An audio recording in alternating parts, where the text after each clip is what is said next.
오늘 볼 본문은 창세기 35장 말씀인데요. 야곱에 대한 말씀입니다. 또 제가 말씀을 드리지 않아도 여러분 야곱하면 뭐 모르시는 분들이 거의 없을 것 같아요. 신앙생활 하시는 분들한테 야곱 이야기는 참 많이 나오죠. 근데 이제 몇 번 말씀드리긴 했지만 야곱이 장자권에 대한 좋은 욕심이라고 해야 되나요?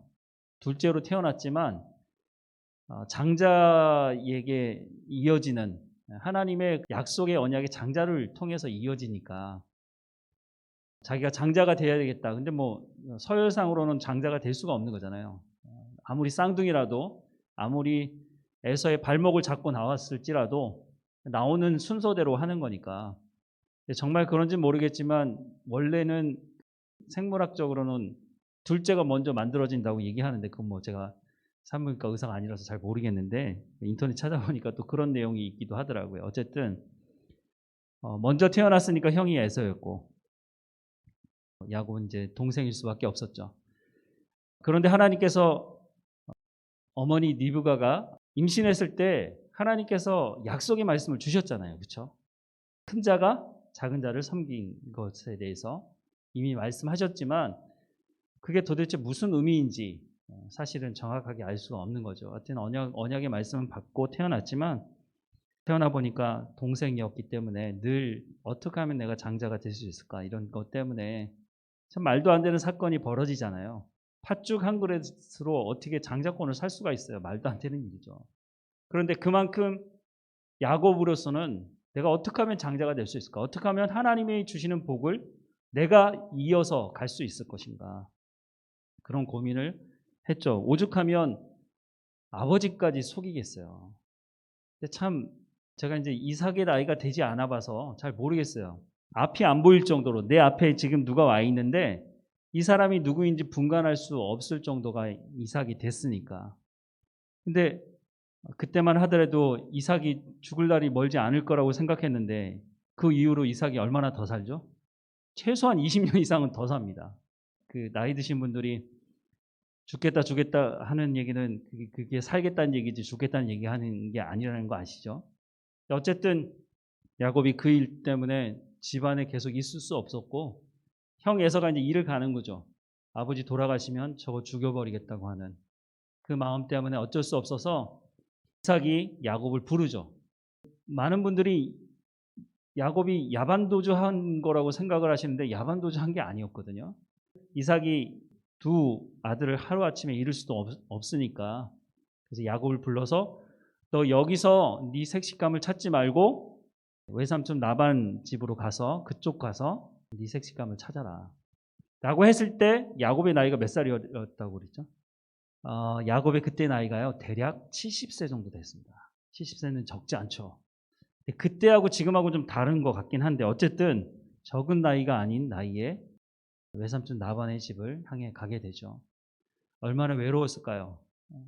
정말 앞일이 어떻게 될지 모르죠. 언제 고향으로 돌아올지도 모르고 내가 지금 가는 길이 나를 어느 길로 인도할 건지에 대해서 전혀 알 수 없는 상황이죠. 가는 도중에 하나님께서 그 야곱을 만나 주시죠.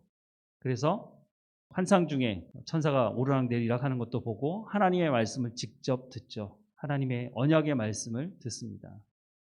그 언약의 말씀을 듣고 이제 외삼촌 라반의 집에 가게 됩니다. 외삼촌 라반의 집에 몇 달 있을 거라고 생각했는지 모르겠지만 20년 시간을 그 땅에서 머물다가 돌아오게 되죠.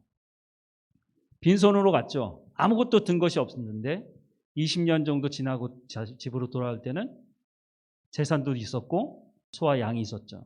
그리고 12명이나 되는 오면서 이제 마지막에 이제 베냐민을 낳게 되지만 아들도 있고 딸도 있고 4명이나 되는 아내들도 데리고 고향으로 돌아오게 됩니다. 근데 야곱의 삶이라는 것이 너무 머리를 많이 쓴 것 같아요. 약삭 빠르기도 하고 손해볼 줄 모르고 어떻게 해서든지 수단과 방법을 가리지 않고 자기가 목적한 거는 이루어냈던 사람이었습니다. 그러다 보니까 하나님 말씀을 듣지 않았어요. 언약의 말씀을 들었던 야곱이지만 이 하나님의 말씀을 붙들고 살지 않았어요. 위급할 때는 하나님께 부르짖죠. 하나님, 내가 고향으로 돌아가야 되겠습니까? 어떻게 해야 되겠습니까? 하나님께 부르짖기도 하지만 대부분의 생활은 자기 자기가 계획한 대로 하나님께 묻지 않고 그냥 살았죠. 하나님께서 도우셔서 많은 것들을 가지고 고향으로 돌아오게 됩니다. 그런데 우리가 끝 마무리가 참 중요하잖아요. 그렇죠? 시작이 반인데 끝을 마무리하는 것도 반인 것 같아요. 과정도 중요한데 뭐 이제 다 중요하지만 외삼촌 라반과의 관계를 완전히 깨고 돌아오게 됩니다. 20년 전에 집을 떠날 때도 관계가 다 깨지고 떠났는데 외삼촌 라반 집에 가서 새로운 생활을 하면서도 20년 동안 살았는데 그 20년의 삶을 살고 돌아올 때도 모든 관계를 다 깨고 다시 돌아오게 됩니다. 참 야곱의 삶이 야곱의 고백처럼 정말 험악한 삶인 것 같습니다. 누가 의도해서가 아니라 본인이 관계를 깨고 또 깨고 그렇게 삶을 살았던 것으로 보여집니다. 집으로 돌아오는 과정도 만만치 않았잖아요. 야복강에서 씨름하는데 자, 야곱이 얼마나 잔머리를 많이 굴리는지가 여기 드러나는데요. 형 에서가 400명이나 되는 사람들을 이끌고 자기를 마중 나온다고 얘기를 들었는데 이게 마중이 아니고 나를 죽이려고 온다고 생각이 들었거든요. 그래서 어떻게 했어요? 자기의 재산을 나누어서 형님께 이건 뭐 선물이라기보다는 뇌물이죠.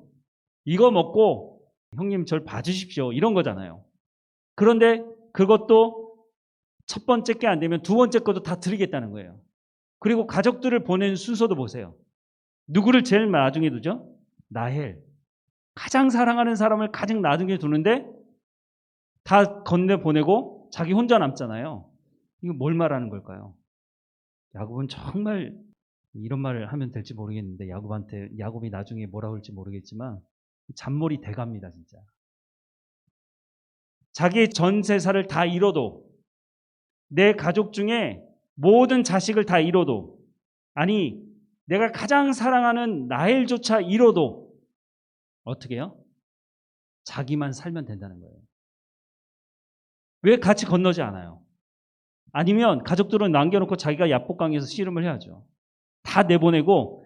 그런데 이게 야곱의 마음뿐만 아니라 우리가 그렇습니다. 사실 우리의 본질적인 죄성을 보면 나 하나만 살 수 있다면 내 주변에 있는 사람 평소에는 잘해주다가도 정말 급박한 상황이 다다르면 우리가 그런 본성이 있다는 것을 좀 기억해야 할 필요가 있는데 어쨌든 야곱이 야복강에서 씨름하죠. 천사를 붙들고 내게 복을 주지 않으면 놓아놓지 않겠다는 거예요. 끝까지. 그러다가 판도뼈가 위골이 되죠. 장애인이 돼요. 평생 장애를 안고 살아가게 됩니다. 그래도 놓지 않는 거예요. 왜냐하면 이거 놨다가는 난 죽을 수 있으니까. 우리도 그럴 수 있을 것 같아요. 정말 이게 죽느냐 사느냐의 문제에 걸리면 절대 놓지 않죠. 그런데 야곱이 모르는 게 있어요. 하나님이 20년 전에 뭐라고 말씀하셨느냐면 내가 너를 지키겠다고 말씀하셨거든요. 그래서 지키고 여기까지 왔거든요. 근데 야곱은 자기 머리만 쓰고 여기 왔기 때문에 하나님께서 말씀하신 그 언약의 말씀을 기도할 때는 써먹었어요. 하나님 20년 전에 나를 지키시겠다고 약속하지 않으셨습니까? 라고 기도도 했어요. 그런데 야복강에서 씨름을 하고 있어요. 야곱은 믿지 않은 거죠. 뭔가 자기 눈에 확실히 보이는 증거가 있지 않으면 믿을 수 없다는 거죠.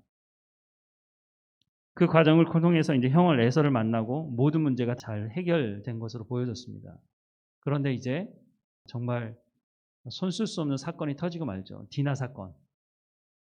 그 사건 때문에 이제는 야곱은 고향으로 돌아와서도 주변 사람들과의 관계도 다 깨졌습니다. 사람이라는 것이 혼자 살 수가 없거든요. 사회의 공동체 구성원으로 살아가야 되거든요. 가족과의 관계도 깨졌고 장인이었던 외삼촌 라반과의 관계도 다 깨졌고 이제는 내가 여기 이제 살아야 되는데 이 삶의 터전인 가나안 땅에 있는 사람들과의 관계도 다 깨졌어요. 살 수 있는 방법이 없는 거예요. 자기 아들들이 가서 그 부족들을 그 남자들을 다 죽이고 약탈했잖아요. 시므온과 레위만 이 짓을 한 것이 아니라 약탈했을 때는 다른 아들들도 함께 거기에 동참해서 약탈을 했거든요. 그러니 이제는 거기서 살 수 있겠어요. 어디로 갑니까 이제? 정말 아무것도 할 수 없는 지경에 이르게 된 거죠. 그때 이제 하나님께서 창세기 35장의 말씀을 이렇게 하시는 겁니다. 35장 1절 말씀해 보면 하나님이 야곱에게 이르시되 일어나 베델로 올라가서 거기 거주하며 내가 내 형 에서의 낯을 피하여 도망하던 때에 내게 나타났던 하나님께 거기서 제단을 쌓아라 하신지라. 20년이 더 지난 이야기예요. 하나님께서 만나 주셨던 집을 떠나서 외삼촌 라반의 집에 갈 때 만나 주셨던 그 베델 하나님, 그 하나님 앞에 나가서 제단을 쌓으라고 말하고 있습니다. 지금까지 이걸 잘 안 했던 거예요. 야곱이 이에 자기 집 사람과 자기와 함께한 모든 자에게 이르되 너희 중에 있는 이방 신상들을 버리고 자기를 정결하게 하고 너희의 의복을 바꾸어 입으라. 이 말씀 볼 때마다 참 놀랐습니다. 야곱이잖아요, 야곱. 아브라함, 이삭, 야곱으로 연결되는 그 집안 안에 지금 어떤 일이 있느냐면 이방 신상들을 버리라고 말씀하고 있어요. 야곱이. 알고 있었다는 거죠, 야곱이. 자기가 가장 사랑했던 라헬조차도 우상을 숭배했던 우상 숭배자였거든요. 자기 집에서 나올 때 라반이 수호신으로 섬기던 드라빔이라고 하는 건 이게 이제 종류가 여러 가지 있는데요. 이거보다 훨씬 더 큰 것도 있고 귀걸이에 다는 수호신도 있고 여러 가지가 있지만 그 정도 크기의 수호신을 훔쳐가지고 나왔거든요. 그러니까 와가지고 나중에 라반이 왜 내 수호신을 훔쳐갔냐고 내놓으라고 그러잖아요. 결국 찾지 못했죠. 가장 사랑하는 라헬조차도 우상 숭배를 하고 있었는데 그걸 몰랐을 리가 없죠. 묵인했던 거죠. 그런데 이제 야곱이 그것을 내놓으라고 말합니다. 3절 말씀에 우리가 일어나 베들로 올라가서 가자. 내 환난 날에 내게 응답하시며 내가 가는 길에서 나와 함께 하신 하나님께 내가 거기서 제단을 쌓으려 하노라 하매 그들이 자기 손에 있는 모든 이방 신상들과 자기 귀에 있는 귀고리들을 야곱에게 주는지라 야곱이 그것들을 세겜 근처 상수리 나무 아래에 묻었다고 말씀을 하고 있습니다. 놀랍습니다. 야곱 집안에 이런 일이 있을 우리도 좀 깊이 생각을 해볼 필요가 있는데요. 어쨌든 하나님께서 야곱을 부르십니다. 드디어 하나님 말씀을 듣기 시작합니다. 야곱이.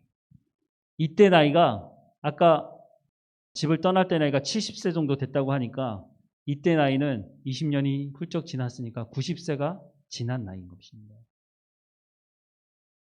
야곱의 일생이 어떻게 147세를 살죠? 그럼 절반 이상을 산 거예요. 그런데 지금까지 변화하지 않던 이 야곱이 이 막다른 지점에 와서 이제는 도저히 자기의 머리로 그 잔머리로는 이제 해결되지 않아요. 아무것도 할 수 없는 정말 바닥에 처박혀도 이렇게 바닥에 처박힐 수가 없는 거예요. 정말 아무것도 할 수 없는. 야복강에서는 하나님 살려달라고 부르짖기라도 했죠. 이제는 그것조차도 할 수 없는 상황인 거예요. 정말 아무것도 할 수 없는. 우리가 부르짖을 때는요, 그나마 힘이 있는 거예요. 정말 고통스럽고 정말 하나님 이 문제를 내가 아무것도 할 수 없다고 할 때는요, 부르짖지도 못해요. 신음하죠, 신음해요. 정말 야곱이 그렇게 되었을 때 하나님 말씀을 그때서야 듣기 시작합니다. 그리고 하나님 말씀대로 예배하는 자리로 나아갑니다. 그리고 나서 야곱의 삶이 변화되기 시작을 합니다. 이전에 야곱의 삶과 이 이후에 베델로 다시 하나님 부르시는 이 이후의 삶은요, 정말 180도 다른 삶을 살아갑니다. 그 결과의 열매가 있습니다. 야곱을 봐서는 도대체 뭐가 변화됐나 도대체 잘 알 수가 없는데 이 열매가 있어요. 대표적인 열매가 누구냐 하면 바로 요셉입니다. 이 사건이 끝나고 35장이 딱 끝나고 나서 36장은 에서의 족보가 나와요. 그리고 나서 37장으로 넘어가는데 37장의 첫 말씀을 여러분 보시면 야곱의 개혁판에는 약전이라고 되어 있는데 족보예요. 족보. 야곱의 족보는 이러하니라 라고 하면서 누구를 설명하냐면 요셉에 대해서 설명을 합니다. 내용은 요셉의 이야기인데 큰 틀은 야곱 이야기를 하고 있는 거예요. 야곱의 변화된 삶에 가장 영향을 받은 사람이 누구냐면 요셉이에요. 다른 형님들은 다 양치로 가고 소치로 가고 야곱 근처에 있지 않았는데 요셉은 늘 야곱의 곁에 있었어요. 다른 형들은 가서 일해도 요셉은 가서 일하지 않았거든요. 그러면서 아버지의 변화된 모습을 가장 옆에서 봤던 사람이 요셉이었습니다. 그 요셉이 형님들의 소식을 알려고 갔다가 형님들의 손에 의해서 노예로 팔리잖아요. 그때 나이가 17살이었습니다. 그런데 여러분 그냥 성경을 보면 그런가 보다 하고 훌쩍 넘어가 버리는데 17살 나이에 노예로 팔려서 삶을 살아가는데 요셉의 삶을 어떻게 보셨어요? 성경이 뭐라고 기록을 하고 있습니까? 노예로 살아가는데 노예의 삶을 받아들이고 하나님과 동행하는 삶을 살아요. 요셉이 어디서 하나님을 배웠겠어요? 갑자기 하나님께서 계시하고 모세에게 나타나셨던 것처럼 그렇게 기록이 없어요. 하나님 말씀을 듣고 하나님과 동행하며 하나님께서 요셉을 통해서 하나님이 누구이신지를 드러내는 삶을 살아가고 있어요. 그 말은 무슨 말이냐면 요셉이 하나님 말씀을 들을 줄 알았고 그 말에 순종할 줄 알았다는 거예요. 노예인데 형님들이 자기를 죽이려고 했는데 형님들의 손에 의해서 자기가 팔렸는데 여러분 상식적으로 여러분이 요셉이라면 그렇게 살아갈 수 있겠습니까? 하나님을 어설프게 알면 하나님을 향해서 욕하고 하나님께 어떻게 하겠습니까? 그런데 요셉이 전혀 그런 모습이 보이지 않는 거예요. 요셉이 그 모든 상황들을 받아들이고 몰라요. 하나님께서 어떤 뜻이 있는지 모르겠는데 요셉이 그것을 받아들이고 삶을 살아가고 있다는 거예요. 그 말은 요셉이 하나님이 누구인지를 알았다는 것이죠. 그 하나님을 사실은 야곱을 통해서 배우게 된 겁니다. 베델에서 하나님을 만나고 하나님의 말씀을 듣기 시작하면서 하나님께 예배했던 그 야곱의 변화된 삶을 요셉이 보고 하나님이 누구이신지를 야곱을 통해서 배웠기 때문에 그래서 성경의 말씀이 그렇게 이어져 가는 것입니다. 우리는 많은 변화된 삶을 살아가기 원합니다. 어떻게 하면 변화될까? 우리가 신앙생활을 하는 중요한 이유가 그것 아닙니까? 변화되려고. 여러분 왜 신앙생활을 하세요? 신앙생활을 해가지고 무슨 유익이 있어요? 왜 신앙생활을 하고 있느냐는 거죠. 변화되기 위해서 내가 이대로 삶을 살아가면 안 되니까 내 죄성이 있는 대로 살아가면 안 되니까 내가 하나님의 자녀라고 부름받았는데 그러면 어떻게 하면 하나님의 자녀로 살아갈 건지 그걸 고민하고 씨름하고 하나님 말씀을 알기 위해서 신앙생활하는 거 아닌가요? 그런데 진정한 변화는 어디로부터 시작되느냐 하면 바로 예배로부터 시작된다는 거예요. 가장 중요한 건 내가 하나님의 자녀로서의 삶을 살아가는 것이에요. 변화되는 것이죠. 내가 구원받고 구원 이전과 구원 이후의 삶이 완전히 변화된 삶을 살아가야 되는 것이에요. 근데 여기에 핵심이 뭐냐면 예배하는 것이에요. 예배는 하나님을 만나는 것이기 때문에 하나님을 만나지 않으면 변화될 수 없기 때문에 근데 하나님을 만나는 그 핵심은 예배자를 찾으신다고 말씀하시는 하나님의 말씀의 핵심은 뭐예요? 하나님 말씀을 듣는 것이에요. 하나님 말씀을 들어야 내 생각이 바뀌고 내 생각이 바뀌어야 내 말도 바뀌고 내 행동도 바뀌고 내 가치관이 바뀌게 돼 있어요. 그 핵심의 예배 안에 그 핵심이 담겨져 있는 거예요. 우리가 예배한다고 하나님 앞에 나와 있는데 말씀을 안 들어. 하나님을 찬양한다고 말하면서 하나님께 기도한다고 얘기하면서 내가 구할 것만 구하고 하나님께서 말씀하시는 것을 듣지 않아요. 절대 변화되지 않아요. 제가 예를 들 필요가 없어요. 여러분 주변의 사람들을 보세요. 내가 저 사람 몇 년 동안 신앙생활을 한 거 아는데 아니 더 본질적으로 자기 자신을 보면 알잖아요. 내가 모태신앙이든 아니 내가 1년을 신앙생활 했든지 내가 10년, 20년, 30년 평생을 신앙생활 했든지 내가 변화되어 있는지 안 했는지 내가 알잖아요. 한 교회에서 오랫동안 신앙생활한 사람들은 스스로가 알겠죠. 변화되지 않는 이유는 간단합니다. 하나님 말씀을 듣지 않으니까. 그 말은 뭐냐면 하나님을 예배하고 있지 않다는 거예요. 그냥 예배당만 왔다 갔다 한 거예요. 습관을 찾아서. 심지어는 주일날 예배 드리지 않으면 혹시 이러다가 내가 쉽게 말해서 천벌 받는 거 아니야? 하나님에 대해서 정말 오해하시는 것 같아요. 물론 하나님께서 그렇게 치셔서 깨달아 알 수 있는 사람들에게 하나님 그런 방법을 동원하기도 하세요.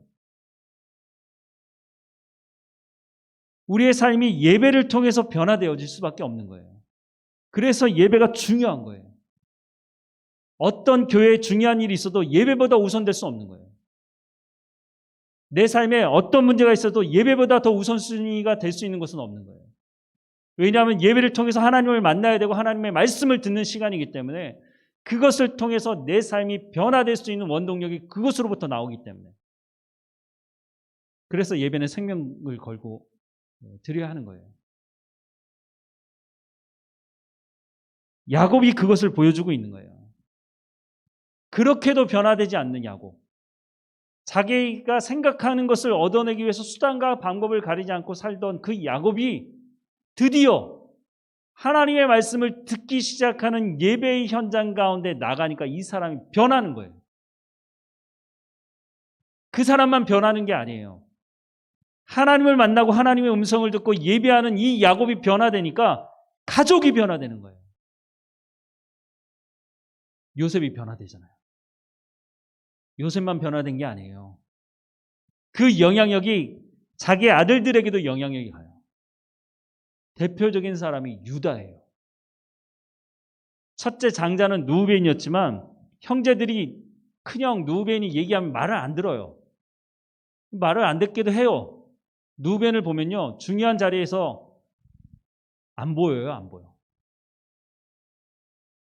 요셉을 팔자고 할 때, 요셉을 죽이자고 할 때 그렇게 하지 말라고 얘기는 했는데 결정적인 순간에 누벤이 그 자리에 없어요. 아버지도 알아요. 그래서 누벤이 뭐 얘기하잖아요. 그러면 야곱이 들은 척 만척해요. 유다가 말할 때는요. 아버지가 그걸 들어요. 그래? 그렇게 할까? 형제들도 마찬가지였어요. 근데 그 유다가 어떻게 했어요?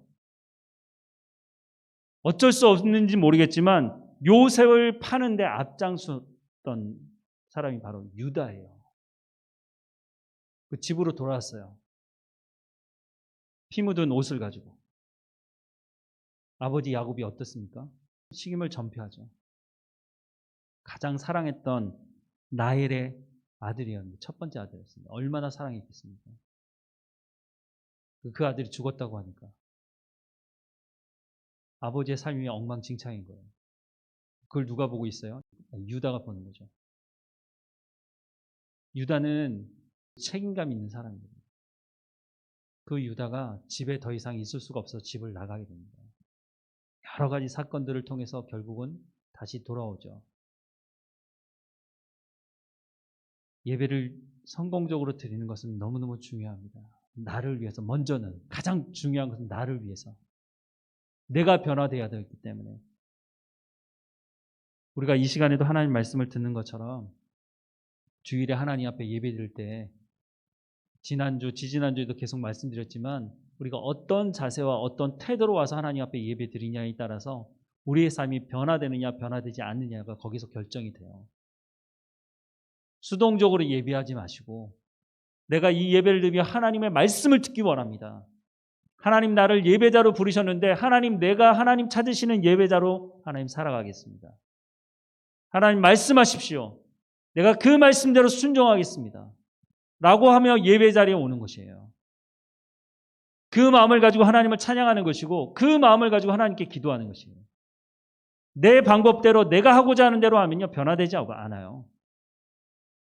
끝까지 내가 포기하지 않고 하나님 나 이거 하고 싶은데 하나님 말씀해 주세요. 이렇게 해서는 변화될 수 없습니다. 하나님께서 말씀하는 것에 내가 순종하겠습니다. 하나님 말씀을 듣겠습니다. 이 예배를 통해 하나님께 나아가겠습니다. 그랬을 때 그것을 듣기 시작할 때 내 삶이 변화되기 시작하는 거예요. 그런데 지지난주에 말씀드릴 때 예배, 그것은 예배당에서만 드려지는 예배가 아니라 삶의 현장에서 드려지는 예배여야 한다고요. 하나님 말씀을 들었다면 그 말씀을 가지고 삶의 현장에서 살아내야 한다는 것이에요. 그것이 삶의 현장에서 드리는 살아있는 예배라는 것이죠. 우리 일평생 어떻게 보면 예배하는 삶을 살아가는 것이에요. 예배당에서만 예배하는 게 아니라 내 삶의 현장, 내 가정, 내 일터, 그곳에서 하나님의 사람으로 살아가는 것, 하나님의 말씀에 순종하는 삶을 살아가는 것, 그것이 바로 예배하는 자의 삶을 살아가는 것입니다. 그러면서 우리가 변하는 것입니다. 내년 이맘때 여러분에게 다시 이 질문을 했을 때 내가 어떤 변화가 있는지, 아니 작년 한 해를 한번 생각해 보세요. 나에게 어떤 변화가 있었는지, 예수 믿고 나서 예배를 드리면서 나에게 어떤 변화가 있었는지, 내 말이 바뀐 게 있습니까? 아니면 내 행동이 바뀐 것이 있습니까? 10년 전과 지금 나와를 비교를 해 보십시오. 20년 전과 나 지금을 비교해 보십시오. 변화된 게 없다면 지금부터 시작하면 되죠. 야곱은 90년 걸렸어요. 변화되기 시작되는데 하나님께서 그렇게 많은 것을 보여주시고 그렇게 함께 하시고 말씀하셨는데 변화되지 않다가 우리가 굳이 바닥에 처박혀서야 그때서야 하나님 말씀을 들을 이유가 뭐가 있습니까? 매 주일 하나님 앞에 나와서 예배하는 그 좋은 기회를 놔두고 왜 굳이 우리가 그런 고난을 겪은 이후에 하나님 말씀을 들으려고 하시느냐는 거예요. 우리가 성경의 말씀을 보는 이유가 뭡니까? 이미 우리가 경험해보지 않은 그 길을 갔던 사람들이 다 얘기해 주고 있어요. 그렇게 해서는 변화되지 않는다는 것. 하나님을 만나는 예배의 현장 가운데서 하나님을 만나야만 우리의 삶이 변화된다는 것에 대해서 수없이 많은 믿음의 증인들이 말씀해 주고 있어요. 그래서 우리가 성경을 보는 거죠. 그 실수를 반복하지 않아도 되니까. 모르겠어요. 굳이 우리가 그 길을 가겠다고 하면 갈 수밖에 없는 거죠. 그게 어쩌면 지름길일 수도 있습니다. 하나님께서 하시겠지만 우리가 이미 알았다면 하나님 앞에 예배하러 나올 때마다 하나님, 내가 거기까지 가지 않고 내가 지금 듣겠습니다. 내가 지금 하나님을 예배하겠습니다. 하나님, 나를 부르신 이유가 거룩하고 흠이 없는 백성이 되게 하시겠다고 말씀하셨으니 내가 이제 그 길을 가겠습니다. 그래서 사도 바울이 나는 날마다 죽노라라고 고백했는지 모르겠습니다. 내가 살아있으면 들을 수가 없어요. 내 고집과 내 감정과 내 생각을 끊임없이 끄집어내면 하나님 말씀이 들리지가 않아요. 내 말만 들려요, 내 말만. 그러니 하나님의 음성이 들리지 않고 하나님 말씀에 순종할 수가 없게 되는 것이죠. 야곱의 삶을 보면서 이제 예배에 대해서 마무리합니다. 시간을 내셔서 다시 한번 예배에 대해서 한번 쭉 보시면서 하나님, 내가 예배하는 삶을 살아가겠습니다. 내가 예배자로 하나님 서 있기 원합니다. 성경에 보면 시편 55편 22절 말씀에 내 짐을 여호와께 맡기라. 그가 너를 붙드시고 의인의 요동함을 영원히 허락지 아니하시리로다 라고 말씀하고 있습니다. 이런 부분의 말씀들은 참 많습니다. 내 염려를 맡기라고. 사실 염려와 문제 때문에 예배를 드릴 때도 생각이 늘 거기가 있죠. 하나님께 집중하지 못하는 거죠. 왜 하나님께서 염려를 맡기라고 말씀하셨을까요? 아무것도 염려하지 말라고. 누구를 위해서 하시는 말씀입니까? 나를 위해서 하시는 말씀입니다. 내가 하나님의 사람으로 온전히 서가기를 하나님께서 간절히 소망하고 계시는 것입니다. 우리 모두가 오늘 하나님 찾으시는 예배자가 여기 있습니다. 하나님, 내가 정말로 하나님을 예배하는, 예배당에서도 하나님을 예배하는, 삶의 현장에서도 하나님을 예배하는 삶을 살아갈 수 있도록 나를 인도해 달라고. 그래서 우리의 삶이 매년마다 우리의 삶이 변화되어져 가는 것을 나도 확인하고 내 옆에 있는 사람들도, 함께 신앙생활하는 사람들도 확인할 수 있도록 하나님, 내가 이 땅에서 영생의 삶을 훈련해가고 살아갈 수 있도록 인도해 달라고 기도하고 그렇게 살아가는 우리 모두가 되기를 간절히 소망합니다. 함께 기도하겠습니다. 사랑하는 하나님, 우리를 하나님께 예배하는 자로 불러주셔서 감사합니다. 하나님께서 예배자를 찾으신다고 말씀하시니 우리가 영과 진리로 드리는 예배자로 하나님 말씀을 듣기를 사모하고 그 말씀을 따라 순종하며 살아가는 예배자로서의 삶을 살아갈 수 있도록 인도해 주옵소서. 예배를 통해 하나님의 말씀을 듣게 하시고 그 말씀을 통해서 하나님이 누구이신지를 더 깊이 알아가게 하시고 우리의 삶의 현장에서 그 하나님과 동행하는 삶을 살아갈 수 있도록 은혜를 허락해 주옵소서. 하나님, 야곱과 같이 하나님께서 베푸신 그 놀라운 은혜를 깨닫지 못하고 살아가는 사람이 아니라 예배의 현장으로 우리를 부르셨을 때 그곳에서 하나님을 만나고 하나님이 주시는 참 은혜가 무엇인지를 경험할 수 있도록 우리를 만나주시고 인도해 주옵소서. 이 시대에 하나님 찾으시는 예배자로서의 삶을 살아갈 수 있도록 우리의 삶을 주관하시고 인도해 주옵소서. 우리를 붙드시고 인도하시는 하나님, 하나님과 더 친밀한 교제 가운데로 인도하실 하나님을 기대하고 예수님의 이름으로 기도합니다.